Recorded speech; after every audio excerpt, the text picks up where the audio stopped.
absolutely. And related then to that, of course, is the issue of online safety, since we're talking about censorship. And Ofcom has commissioned what they call new qualitative research about mis and disinformation, exploring the ways to navigate and mitigate its impact.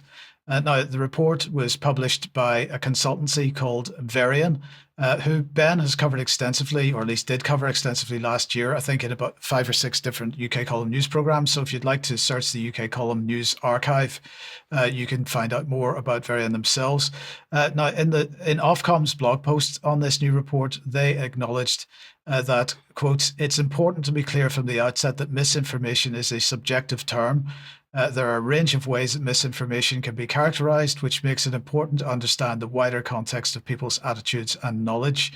Ofcom very much wants to bring the issue of misinformation and disinformation to the forefront of people's minds.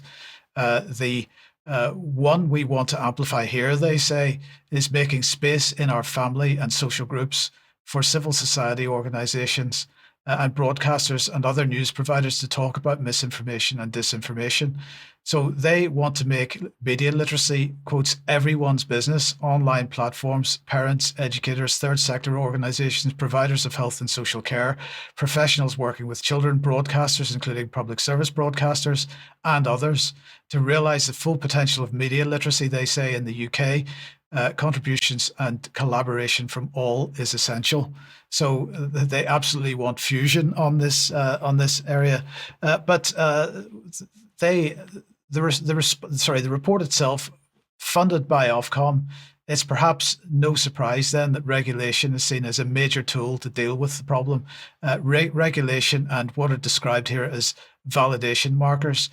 So the model which they seem to be being proposed here is that Ofcom uses regulation to drive people towards the regime narrative, while the likes of NewsGuard, there we go. Sorry, let's bring them back on. The likes of NewsGuard provides the so-called validation markers, and validation markers might be things like scores that NewsGuard give about the trustworthiness and reliability of particular news outlets.